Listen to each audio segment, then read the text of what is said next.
Well, welcome back. Big Carnes Motorsports International Headquarters here. In this episode, after a bunch of whining and pissing and moaning and complaining, we actually get a little bit done here on the Bronco. And yeah, it was difficult to kind of figure out the route that I wanted to go and figure out where I wanted to stop, you know, with the rust and everything. And I think the idea that we got in mind here, I think it'll work just fine. So there's nothing to it but to do it. So let's get on it.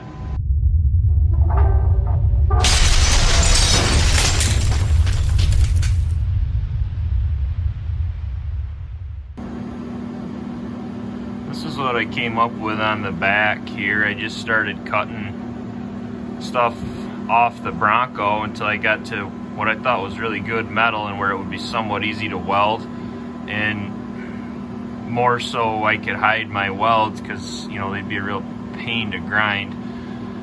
So I hacked a piece off the Bronco, and then I hacked a piece off the solid quarter that I had, and kind of just kept grinding until it fit. I got another piece that'll go on here that once I get it welded on I'll show on there. But then around the back here you can see where I just kind of started adding a bunch of weld to it, and I actually welded 3 or 4 pieces together right there. So it's pretty solid. I'd grab onto it and shake it, but it's pretty hot right now. So that's that part there. I got a couple holes to fix there. Then this big piece that goes over like that, I need to cut.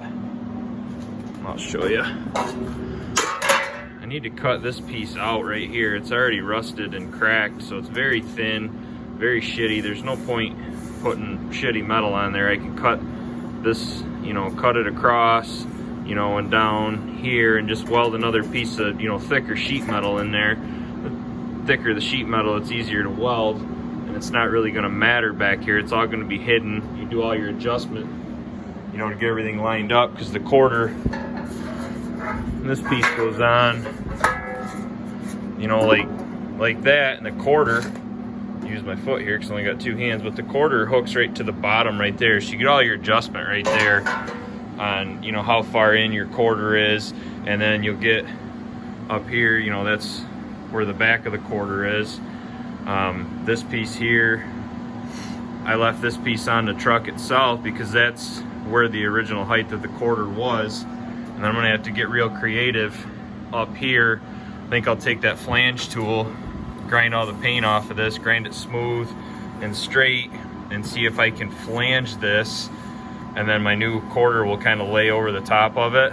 But I'll probably end up cutting it kind of up in here and welding it up in here where it's, you know, it's thicker and it'll be easier to dress the weld. It'll be slightly hidden there too. I got this piece welded in there. I don't know if I showed that. I've had a couple clips of video that I shot, and I don't remember what I've shot, but I got that piece there. It just needs to be ground and some epoxy primer put on it. But that piece right there, I'm actually fairly happy with how that come out. I had to get real creative there because I cut too much off my replacement piece. So let that be a tip to you. If you decide that you're gonna do anything like this, always leave extra on the piece you're putting in. That way you can grind it back, because it's a hell of a lot easier to make it smaller than it is to make it bigger. But we'll keep going here and get that other top piece there welded on. The gray stuff is 3M weld through primer, which it welds nicer than the SEM stuff that I had. I had the SEM copper weld that I used on the Mustang, but I didn't get to where I could get that, so I went to Napa. I bought a can of the 3M stuff, and mother of God, it's very expensive, but it seems to weld okay. But we'll get that piece on there, and we'll shoot another video. And there we go. There's that upper piece welded on there. We'll obviously hit that weld there with a flap wheel, like the old saying, flapper and paint makes me the welder I ain't. But got it welded. I chose to just weld it all the way solid across the bottom there too. I figured what the hell, it ain't gonna hurt nothing. I did a couple plug welds on a flange there, and I had a hell of a gap right there to fill, because you know, don't take my own advice and cut the piece bigger and then cut it down. You know, that'd be the intelligent thing to do. But yeah, we'll hit all that with a flapper, get it all done up. And then this piece here, like I said, I have to get another piece of sheet metal. This piece here will go right over just like that. 757 plug welds there in the front to do, and I have a bunch of hammering and shit to do up there. I got into the inner panel there, obviously, as you can see.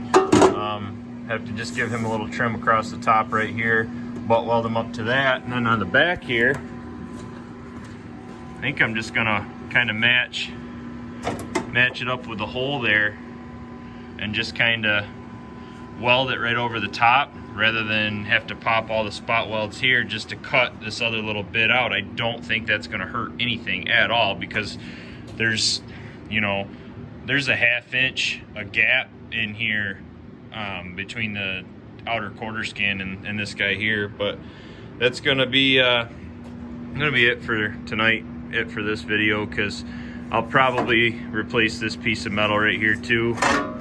You know, all the spot welds, and you know, it's just, there ain't no sense welding this piece on there, you know, with that bit of shitty rust on there. It just don't make no sense. I mean, if I was doing this and gonna sell it, then yeah, whatever, but probably keep this thing, probably have to bury my wife in it. Then I got this piece here to weld on for the bottom of that. But that's it for now. After a lot of, you know, contemplating and whining and crying and pissing and moaning, that there's done, and hey, we still got to do that side. But anyways, as always, thanks for watching. Hit the subscribe if you haven't already. Give me a thumbs up. Let's YouTube know that we're good folk, and they'll share our video. Drop me a comment. Thanks for watching.